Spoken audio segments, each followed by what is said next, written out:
बिस्मिल्लाहिर्रहमानिर्रहीम। मैं बेटा मोहम्मद तारिक लेक्चर 8 के साथ देखते हैं बेटा। आज हम इंडिविजुअल लेवल ऑफ ऑर्गेनाइजेशन देखते हैं बेटे। Various organs in the plants and the organ system in animals assembled together and form the individual.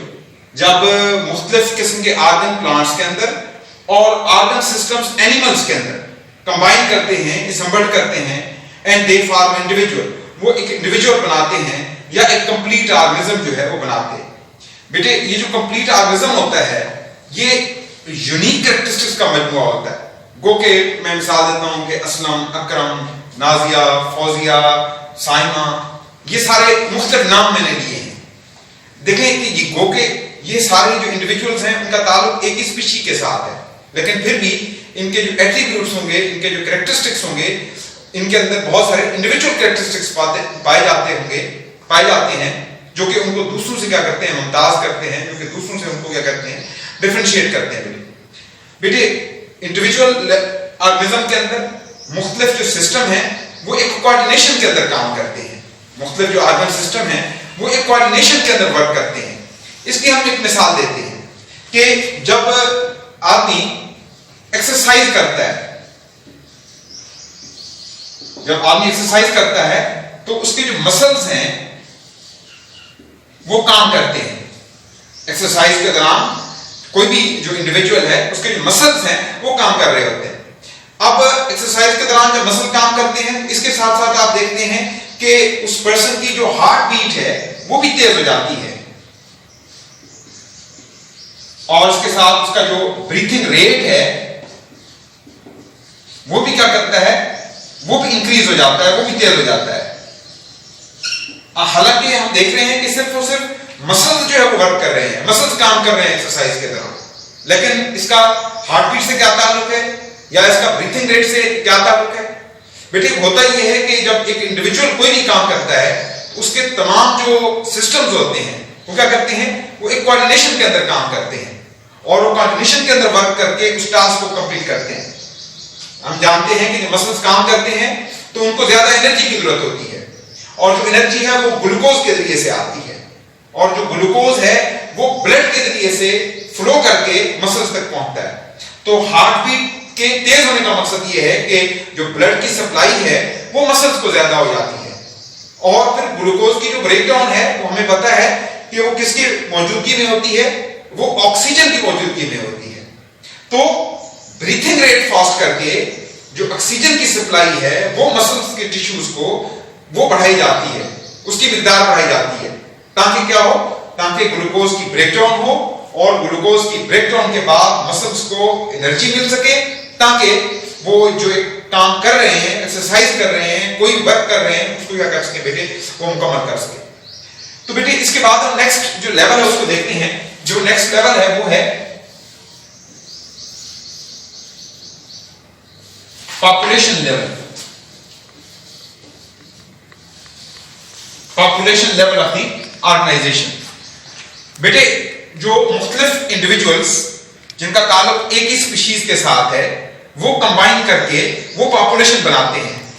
The group of the population क्या है? The group of the organism,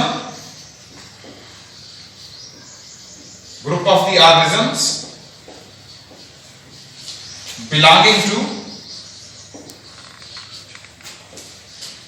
belonging to same species located at the same place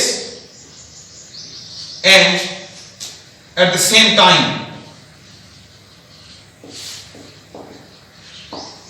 बेटे क्या है कि जो population किस चीज को कहते हैं? पॉपुलेशन कहते हैं group of the organisms belonging to the same species located at the same place and the same time is called as population. Population एक इंडिविजुअल्स का ऐसा ग्रुप होता है, एक ऐसा लेवल है जिसके अंदर क्या करते हैं, वो ऑर्गेनिज्म मौजूद होते हैं जिनका एक ही स्पीशी के साथ ताल्लुक होता है, जिनका एक ही नौ के साथ ताल्लुक होता है, वो एक ही जगह पे मौजूद होते हैं और वो एक ही टाइम के अंदर मौजूद होते हैं। उसको हम क्या कहते हैं बेटा? उसको पॉपुलेशन कहते हैं। अब हम इसकी मिसाल देते हैं कि number of the number of the rats in a rice field, number of the rats in a rice field, कि एक चावल के खेत के अंदर चूहों की जो तादाद है वो एक पॉपुलेशन कहलाएगी। फॉर एग्जाम्पल, एक खेत के अंदर 50 rats are present in any rice field, 50 चूहे वहां पे मौजूद हैं। अब ये जो 50 rats है बेटे, ये क्या होंगे? That will be termed as a population। हम उसको क्या कहेंगे बेटा? पॉपुलेशन कहेंगे। इसी तरह से फॉर एग्जाम्पल हम कहते हैं number of the students, number of the biology students in a first year class, कि फर्स्ट ईयर की क्लास के अंदर जो बायोलॉजी के स्टूडेंट्स हैं उनकी जो तादाद है वो क्या कहलाएगी बेटा? वो भी एक पॉपुलेशन कहलाएगी। फॉर एग्जाम्पल, एक क्लास के अंदर 60 स्टूडेंट्स हैं, तो उन 60 स्टूडेंट्स जो मौजूद होंगे जिनका ताल्लुक एक ही स्पीशी के साथ होगा, जो कि एक ही जगह पर मौजूद होंगे, जो कि एक ही टाइम के अंदर मौजूद होंगे, बेटे वो क्या कहलाएंगे? They will be called as a population. उनको हम कहेंगे पॉपुलेशन। तो बेटे पॉपुलेशन जो है वो एक ऐसा ग्रुप होता है जिसके अंदर मुख्तलिफ एट्रीब्यूट्स पाए जाते हैं, जिसकी मुख्तलिफ कैरेक्टरिस्टिक्स हैं।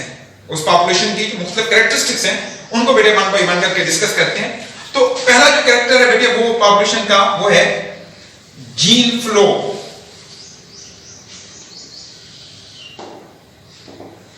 Gene flow. अब जीन फ्लो क्या होता है? The transfer of the genes between the population, transfer of the jeans.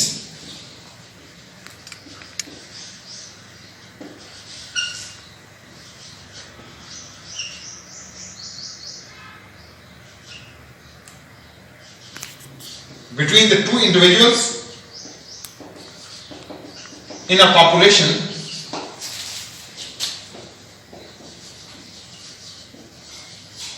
is called as gene flow. The transfer of the genes between the two individuals in a population is called as the gene flow. तो jeans का flow करना, jeans का transfer करना। बेटे हम जानते हैं कि जो जीन्स हैं वो रिप्रोडक्टिव प्रोसेस के जरिए से ट्रांसफर होते हैं। जब दो इंडिविजुअल्स उस पॉपुलेशन के अंदर रिप्रोडक्शन के अंदर इन्वॉल्व होंगे तो वो एक दूसरे को क्या करते हैं बेटा? अपने जीन्स ट्रांसफर करते हैं। इसको हम क्या कहते हैं? जीन फ्लो कहते हैं। इसके बाद बेटा gene frequency.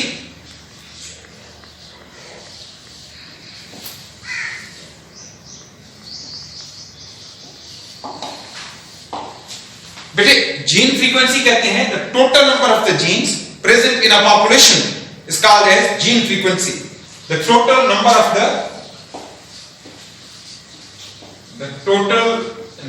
the genes of a traits in a population is called as gene frequency. बेटे कहेंगे कि the total number of the genes of the traits in a population is called as gene frequency. एक population के अंदर मौजूद जो total number of the genes होंगे, जो मुख्तलिफ कैरेक्टरिस्टिक्स को, जो मुख्तलिफ ट्रेट्स कहते हैं बेटे, कैरेक्टरिस्टिक्स को, खुसूसियात को। फॉर एग्जाम्पल, आंखों का कलर है, ब्लड ग्रुप है, स्किन कलर है, बालों का कलर है, हाइट है, इंटेलिजेंस है, ये सारे के सारे क्या कहलाएंगे? ये ट्रेट्स कहलाएंगे, ये कैरेक्टर्स कहलाएंगे। तो बेटा इन कैरेक्टर्स को जो जीन्स कंट्रोल करते हैं तो हम इनको क्या कहते हैं? जीन फ्रीक्वेंसी कहते हैं। इसके बाद बेटा एक और character age distribution, age structure या एज डिस्ट्रीब्यूशन।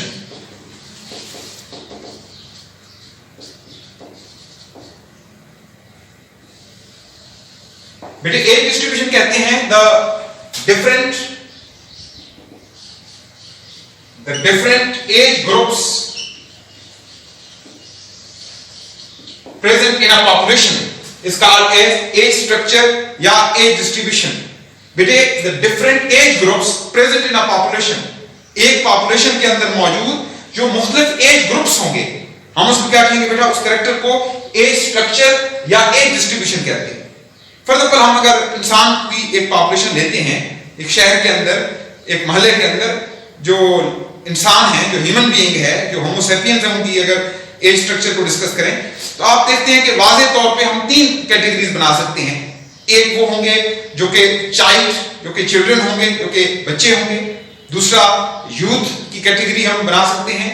और दूसरा क्या होगा, जो ओल्ड एज के लोग हैं, जो बूढ़े लोग हैं, क्या होंगे, उनकी एक कैटेगरी बना सकते हैं।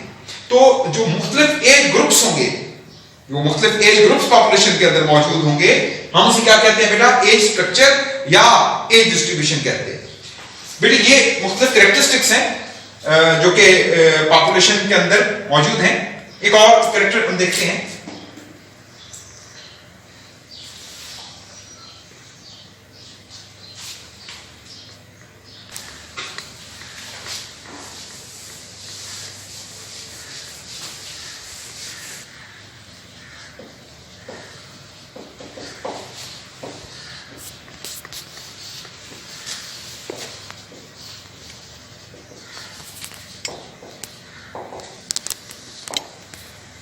डियर स्टूडेंट्स, जो कम्युनिटी होगी वो कैसे बिल्ड करती है, हम सारे जानते हैं कि जो different types of the populations assemble together, the different populations combine together and form a community। जो मुख्तलिफ किस्म की जो पॉपुलेशंस हैं वो क्या करती हैं, वो कंबाइन करती हैं और क्या बनाती हैं, वो कम्युनिटी बनाती हैं। the different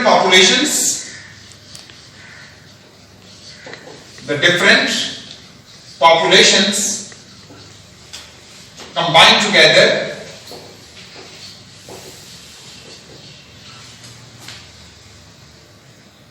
which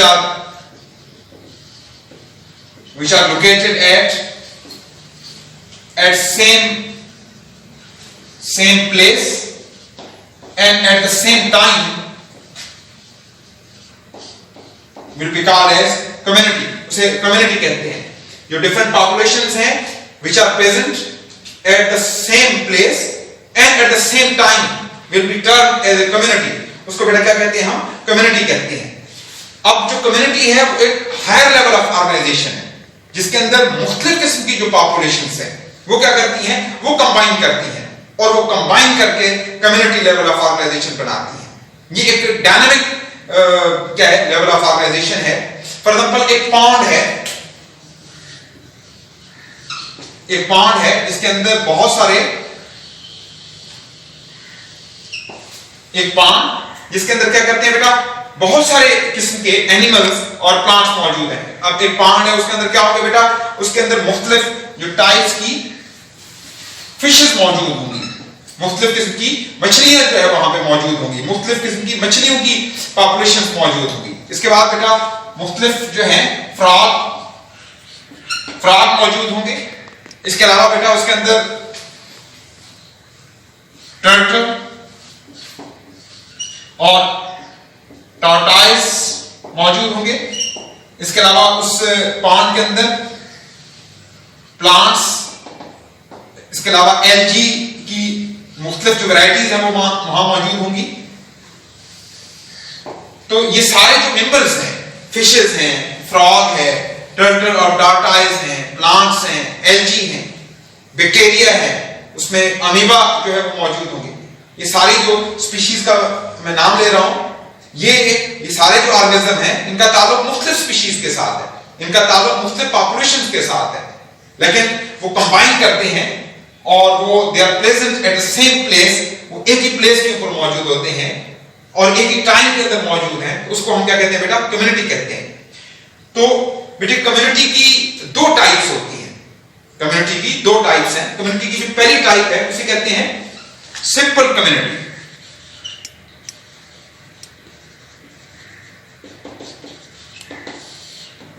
और दूसरी जो टाइप है उसे कहते हैं बेटे कॉम्प्लेक्स कम्युनिटी।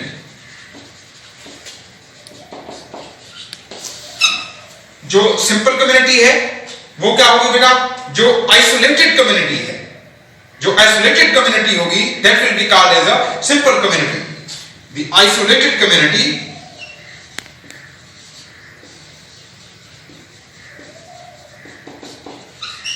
आइसोलेटेड कम्युनिटी, जो अलग थलग कम्युनिटी होगी तो हम उसको क्या कहते हैं बेटा, उसको क्या कहेंगे, उसको सिंपल कम्युनिटी कहेंगे। फॉर एग्जांपल किसी भी एरिया के अंदर, किसी पहाड़ के ऊपर एक छोटा सा गांव अगर आबाद है, ठीक है, अगर एक ऐसी जगह के ऊपर अलग थलग एक पॉन्ड मौजूद है, एक फॉरेस्ट का एरिया मौजूद है जिसके इर्द गिर्द और कोई कम्युनिटीज मौजूद नहीं है, तो उसको हम क्या कहेंगे बेटे? उसको सिंपल कम्युनिटीज कहेंगे। इसके बाद जो कॉम्प्लेक्स कम्युनिटी है वो क्या होगी बेटा? जो इंटररिलेटेड कम्युनिटीज हैं, interrelated communities will be called as complex community. वो कम्युनिटी जिसके इर्द गिर्द और बहुत सारी कम्युनिटीज पाई जाती हैं, तो उसको क्या कहेंगे बेटा? उसको कॉम्प्लेक्स कम्युनिटी कहेंगे। तो interrelated community is called as complex community, उसको कॉम्प्लेक्स कम्युनिटी कहते हैं। और सिंपल में क्या होगा? जो आइसोलेटेड कम्युनिटी है, जो अलग थलग कम्युनिटी है, उसको हम सिंपल कम्युनिटी कहते हैं करेंगे, क्योंकि उसको सपोर्ट करने के लिए इर्द गिर्द जो कम्युनिटीज हैं वो मौजूद नहीं होती। बेटे ये शॉर्ट क्वेश्चन के अंदर अक्सर आता है कि डिफाइन पॉपुलेशन, पॉपुलेशन को डिफाइन करें, ये आता है। And write down the different attributes of the population, और पॉपुलेशन की मुख्तलिफ एट्रीब्यूट्स लिखें। इसके अलावा बेटा आता है कि define community, give the examples, community को डिफाइन करें और उसकी कोई मिसाल दें। उसकी मिसाल माउंट हो सकती है, उसकी मिसाल कोई लेक हो सकती है, उसकी मिसाल कोई फॉरेस्ट जो है वो हो सकता है। इसके अलावा बेटा what is the difference between simple and complex community, ये भी शॉर्ट क्वेश्चन के अंदर अक्सर आता है। और ये लॉन्ग क्वेश्चन के अंदर भी आता है कि discuss the biological organization at the population and community level of the organization। बेटे ये आज का लेक्चर है। Thank you. अस्सलाम वालेकुम।